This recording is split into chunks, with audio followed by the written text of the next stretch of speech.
जय Shri Krishna everyone, welcome to TY classes. आज हम बात करेंगे क्लास 10 के चैप्टर 6 कंट्रोल एंड कोऑर्डिनेशन का एक टॉपिक है रिफ्लेक्स एक्शन। तो रिफ्लेक्स एक्शन क्या है, हम सबसे पहले उसके टर्म्स के बारे में बात करेंगे। उप्स, आउच, सो सॉरी। इसमें मेरे ब्रेन ने कोई वर्क नहीं किया है, डायरेक्ट मेरी बॉडी ने प्रोटेक्शन के तौर पे ये स्टेप लिया है। That step is known as reflex action. यानी ये रिफ्लेक्स एक्शन क्या है, हमारी बॉडी को प्रोटेक्शन के लिए एक सिस्टम होता है बॉडी के अंदर, हमारी बॉडी को प्रोटेक्ट रखने के लिए एक सिस्टम होता है जिसका नाम होता है reflex action and it is controlled by spinal cord. अब सबसे पहले रिफ्लेक्स एक्शन पढ़ने से पहले कुछ टर्म्स यूज ली जाती है, वो सबसे पहले वो देखते हैं।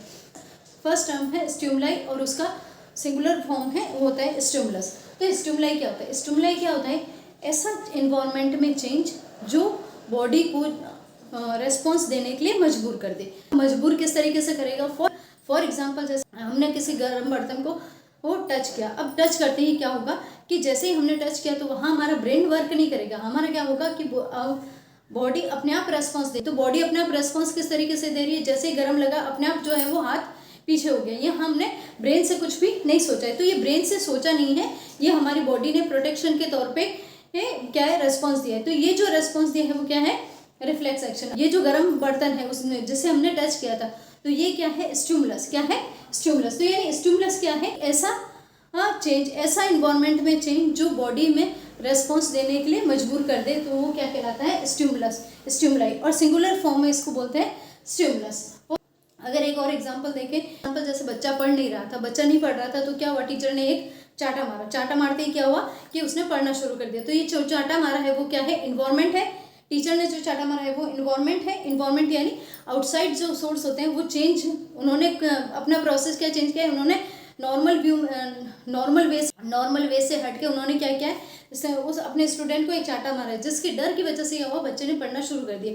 तो ये जो चाटा मारा है वो क्या है? That is stimuli. यानी एक इफेक्ट जो ये चेंज करने के लिए रेस्पॉन्सिबल होता है वो क्या है? स्टिमुलाई। ठीक है। देन उसके बाद बात करते हैं रेस्पॉन्स की। तो रेस्पॉन्स क्या होता है कि जो इन्वायरमेंट में चेंज हुआ है, इन्वायरमेंट में जो negative, either it is negative और इट इज़ पॉजिटिव। अगर नेगेटिव चेंज हुआ, इन्वायरमेंट में कुछ भी चेंज हुआ है, तो उस चेंज के अगेंस्ट में जो है वो बॉडी रेस्पॉन्स, बॉडी जो स्टेप ले रही है, बॉडी जो अपना एक्शन दिखा रही है, वो क्या कहलाता है? रेस्पॉन्स। तो बॉडी जो एक्शन ले रही है वो क्या है? रेस्पॉन्स। यानी जैसे क्या, जैसे गर्म बर्तन पे हाथ लगाया तो हाथ जो है वो रिमूव हुआ अपने आप। तो ये जो हाथ रिमूव हुआ है वो एक्शन है। वो एक्शन जो किया, यानी हाथ वहाँ से यहाँ हटाया, वहाँ से को क्या किया? वहाँ से हटाया। तो ये जो हटाने का जो प्रोसेस है, उस प्रोसेस को क्या बोलते हैं? रेस्पॉन्स। नेक्स्ट उसके बाद बात करते हैं रिसेप्टर की। तो रिसेप्टर क्या होते हैं? हमारी बॉडी के लिविंग ऑर्गेनिज्म की बॉडी ने जो रेस्पॉन्स दे रही है, लिविंग ऑर्गेनिज्म की बॉडी जो रेस्पॉन्स दे रही है वो रेस्पॉन्स किसके अगेंस्ट में दे रही थी? स्टिमुलस के अगेंस्ट में। तो ये स्टिमुलस के अगेंस्ट में रेस्पॉन्स दे रही थी, किसके थ्रू दे रही थी? That is by receptor. तो यानी रिसेप्टर क्या है? रिसीव करने वाले, जो रिसीव कर रहे हैं, जो सिग्नल को रिसीव कर रहे हैं वो कहलाते हैं रिसेप्टर्स। तो रिसेप्टर्स जो होते हैं वो ओवरऑल होल बॉडी पे प्रेजेंट रहते हैं। तो हम ह्यूमन बॉडी की अगर बात करें तो ह्यूमन बॉडी में 5 रिसेप्टर्स प्रेजेंट रहते हैं। स्किन के अंदर स्किन, आइज, नोज, टंग और ईयर, इन ये जो 5 रिसेप्टर्स जो होते हैं वो प्रेजेंट रहते हैं। तो इन्हीं रिसेप्टर्स के थ्रू क्या होता है कि बॉडी जो, इन्हीं रिसेप्टर्स के थ्रू जो है वो क्या होता है कि बॉडी रेस्पॉन्स को एक्सेप्ट करती है। इट मीन्स यहाँ क्या हो रहा है? रिसेप्टर्स क्या है? रिसेप्टर्स एक टाइप की नर्व सेल है, यानी एक तरह की नर्व सेल है जो क्या करती है, जिसमें सेंसर्स प्रेजेंट रहते हैं। तो ये सेंसर्स जो होते हैं वो क्या करते हैं? सिग्नल को रिसीव करते हैं। फॉर एग्जाम्पल, जैसे मैंने बताया कि गर्म बर्तन को हाथ लगाया तो हाथ क्या हुआ? हटाया। तो जो अंगुली टच हुई है वहाँ पर क्या होगा कि कुछ सेंसर्स प्रेजेंट रहेंगे, या कह सकते हो रिसेप्टर्स प्रेजेंट रहेंगे। ये रिसेप्टर्स क्या करते हैं? नर्व सेल के थ्रू जो है वो क्या करते हैं? ब्रेन को या स्पाइनल कॉर्ड को सिग्नल ट्रांसफर करते हैं। तो ये रिसेप्टर्स का फंक्शन जो है वो क्या हुआ? ऐसे सेल्स होती है जो सिग्नल को रिसीव करती है। तो ये तो बात हो गई रिसेप्टर की। अब बात करते हैं इफेक्टर की। तो इफेक्टर यानी जो इफेक्ट हो रहा है, यानी जो इफेक्ट हो रहा है। इफेक्ट नॉर्मली देखा जाए तो मीनिंग क्या होता है?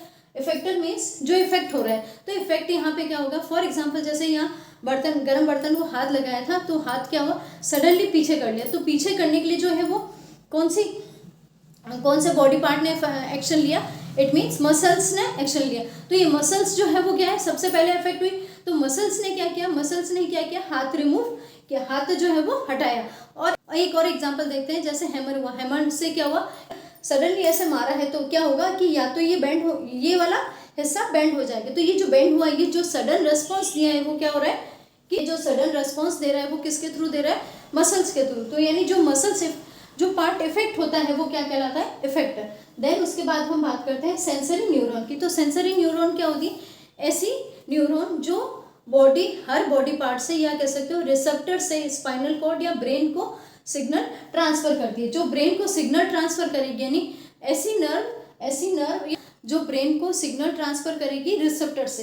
तो यानी रिसेप्टर्स जो होते हैं, रिसेप्टर्स से जो है वो ये सेंसरी न्यूरॉन कनेक्ट रहती है। ये सेंसरी न्यूरॉन क्या करती है कि यहाँ जो सिग्नल ट्रांसफर होगा, यानी हाथ लगाया तो हाथ का जो अगर हाथ गर्म बर्तन पे हाथ लगाए तो उसको क्या है, रिमूव करना है। तो ये जो ब्रेन को या स्पाइनल कॉर्ड को मैसेज देना है, ये मैसेज किसके थ्रू जाएगा, that is by sensory neuron. तो ये सेंसरी न्यूरॉन क्या होती है, रिसेप्टर से सिग्नल लेके स्पाइनल कॉर्ड की तरफ पहुंचाती है। देन उसके बाद हम बात करते हैं रिले न्यूरॉन की।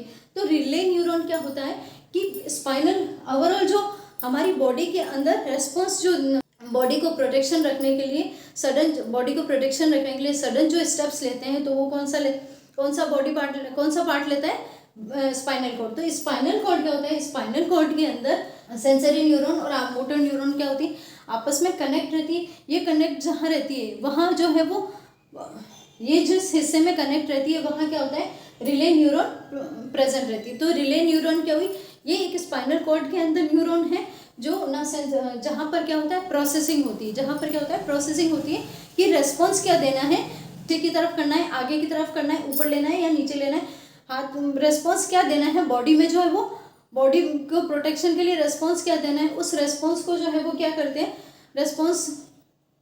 उस रेस्पॉन्स को जो है प्रोसेस करती है कौन, रिले न्यूरॉन। नेक्स्ट हम बात करते हैं मोटर न्यूरॉन की। तो मोटर न्यूरॉन क्या होता है, डेट इज कनेक्टेड टू, तो मोटर न्यूरॉन क्या होता है, that is connected to effector part. तो इफेक्टर पार्ट से ब्रेन स्पाइनल कॉर्ड से कनेक्ट होती है। तो स्पाइनल कॉर्ड और इफेक्टर से जो कनेक्ट होती है वो क्या कहलाती है, मोटर न्यूरॉन। तो यहाँ मोटर न्यूरॉन का फंक्शन क्या होता है, ये रिले न्यूरॉन से जो प्रोसेस है, जो मैसेज ट्रांसफर करना है, वो मैसेज जो है वो मोटर न्यूरॉन के थ्रू इफेक्टर के पास जाएगा। इफेक्टर यानी जिस बॉडी पार्ट को एक्शन लेना है वो किस तरीके से लेना है, कैसे लेना है, ये सब कौन डिसाइड करता है, motor neuron. It means motor neuron क्या करती है, स्पाइनल कॉर्ड से इफेक्टर को मैसेज ट्रांसफर करती है कि हाथ जो है वो हटाना है। तो यहाँ पर जो है वो मसल्स ने फंक्शन किया, तो है ना, इफेक्टर पार्ट कौन हुआ, मसल।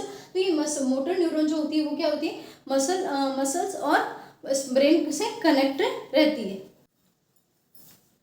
अब हम बात करेंगे रिफ्लेक्स एक्शन की और रिफ्लेक्स आर्क की।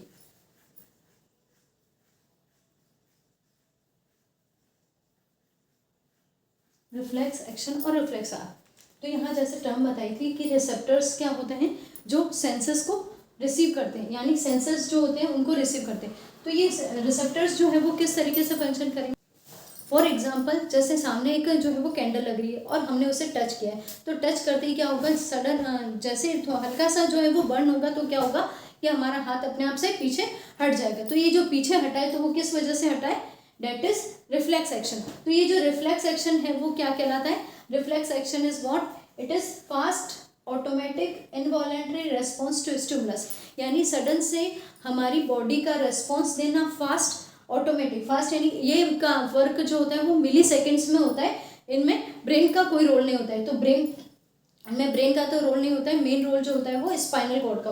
तो यहाँ जो स्पाइनल कॉर्ड है वो क्या फंक्शन कर रही है, फास्ट एक्शन ले रही है, ऑटोमेटिक है। रिफ्लेक्स एक्शन क्या है, फास्ट है, ऑटोमेटिक यानी अपने आप हो गया। हम ये नहीं सोचेंगे, हमारा ब्रेन जो है वो ऑब्जर्व नहीं करेगा कि हाथ जो है वो फिंगर वहाँ टच हो रखी है और वहाँ वो जो है जल्दी उसे क्या करना है, हटाना है या नहीं हटाना है, ये ब्रेन चीज़ें नहीं सोचता है। तो ये क्या होगा कि यहाँ सपोज जो है वो टच किया है, फिंगर जो है वो कैंडल पे रखी, तो सडन से हमें महसूस होगा कि यहाँ हमारी फिंगर जो है वो बर्न हो रही है, तो सडन से जो है वो रिमूव कर देते हैं। तो ये जो सडन से रिमूव कर रहा है वो क्या है, स्पाइनल कॉर्ड एक्शन लेती है। It means it is automatic, यानी हाथ लगाती अपने आप रिमूव होगा, वहाँ हमारे ब्रेन का जो है वो कोई रोल नहीं है, ब्रेन नहीं सोचेगा कि हमें क्या करना है। इनवॉलेंट्री रेस्पॉन्स, इनवॉलेंट्री यानी that is out of control of brain.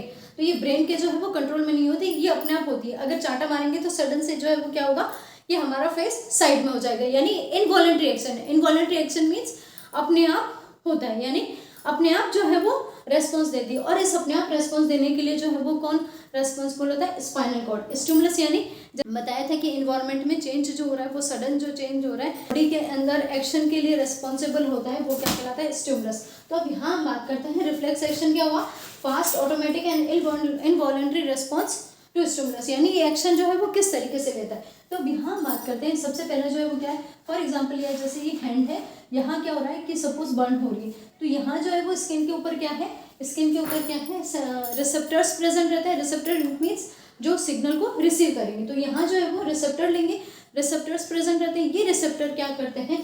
Sensory neuron के थ्रू सिग्नल ट्रांसफर करते हैं। ये सेंसरी न्यूरॉन क्या होगी, यहाँ से ये क्या करेगी ब्रेन में, यहाँ से ये क्या करेगी स्पाइनल कॉर्ड में स्पाइनल कॉर्ड को ट्रांसफर करेंगे, यानी ये जो सिग्नल ट्रांसफर हो रहा है that is by sensory neuron. तो सेंसरी न्यूरॉन जो है वो क्या कर रही है, रिसेप्टर से स्पाइनल कॉर्ड तक जो है वो मैसेज ट्रांसफर करिए। देन उसके बाद क्या होता है, सिनेप्स जो होता है वो क्या होता है, दो न्यूरॉन्स के बीच में एक स्पेस रहता है जहाँ सिग्नल ट्रांसफर कर, जहाँ इलेक्ट्रिक सिग्नल जो होता है वो केमिकल में ट्रांसफर होता है, केमिकल सब्सटेंस में ट्रांसफर हो, केमिकल सब्सटेंस में कन्वर्ट होता है। ये केमिकल सब्सटेंस क्या करता है, नेक्स्ट न्यूरॉन को क्या करता है, जो है वो नेक्स्ट न्यूरॉन के पास जाते हैं और वहाँ इलेक्ट्रिक सिग्नल में कन्वर्ट होता है। तो यहाँ जो होगा वो ये सिनेप्स क्या है, ये इंटर जो है वो स्पेस है, दो न्यूरॉन के बीच में स्पेस है जो वो केमिकल ट्रांसफर करेगी। तो यहाँ सेंसरी न्यूरॉन जो है वो क्या करेगा, मैसेज कहाँ करेगा, इंटर न्यूरॉन को। इंटर न्यूरॉन को हम रिले न्यूरॉन भी बोलते हैं।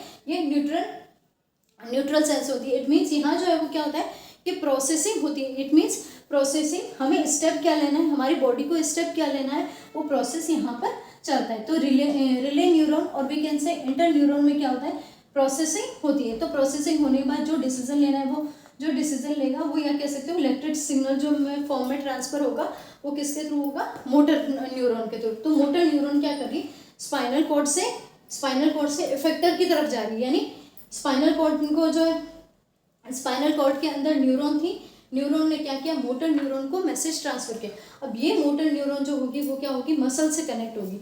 मसल्स इट मीन्स जो एक्शन लेगी, यानी हाथ को जो हटाना है, तो हाथ को हटाने में मसल्स का सबसे ज़्यादा रोल है, तो ये क्या करेगी, हाथ को हटाएगी। तो हाथ को हटाने में मसल्स का रोल है, तो ये मसल ये जो इफेक्टर है वो मसल से कनेक्ट होगा। तो यहाँ जो है वो इफेक्टर जो है वो क्या हो रहा है, मसल से कनेक्ट हो रहा है। तो ये जो न्यूरॉन है, कौन सी न्यूरॉन कनेक्ट होगी, मोटर न्यूरॉन। तो मोटर न्यूरॉन क्या करिए, इंटर न्यूरॉन से इफेक्टर को कनेक्ट करती है और ये क्या करती है, रेस्पॉन्स क्या देना है, उस बॉडी का रेस्पॉन्स जो है वो क्या हो रही है, वहाँ पहुँचाती है। उस रेस्पॉन्स वाला सिग्नल जो है वो यहाँ ट्रांसफर करती है। तो इफेक्टर क्या करेगा, हाथ को हटाएगा।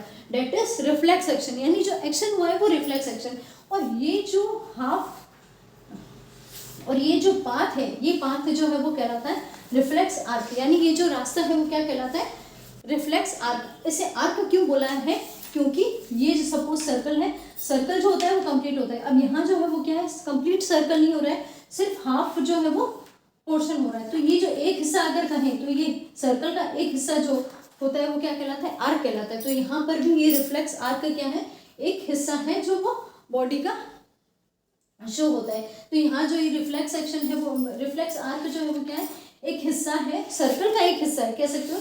ये कंप्लीटली जो है वो कवर्ड नहीं है। ये क्या होगा कि ये जो है वो हाफ पोर्शन में हुआ है। तो ये जो हाफ पोर्शन में हुआ है, ये रिसेप्टर यहाँ है, इफेक्टर यहाँ है। तो यहाँ जो है वो प्रोसेस जो है वो कम्प्लीटली क्लोज नहीं हो रहा है। तो यहाँ पर जैसे क्या होगा कि ये एक पार्ट ही कवर हो रहा है, एक पार्ट हो रहा है, इसीलिए इसको बोला है आर्क, यानी रिफ्लेक्स आर्क। तो ये रिफ्लेक्स आर्क जो है वो क्या हो गया, ये एक पाथ हो गया कि किस तरीके से रिफ्लेक्स एक्शन होगा। That is all about reflex action. Thank you.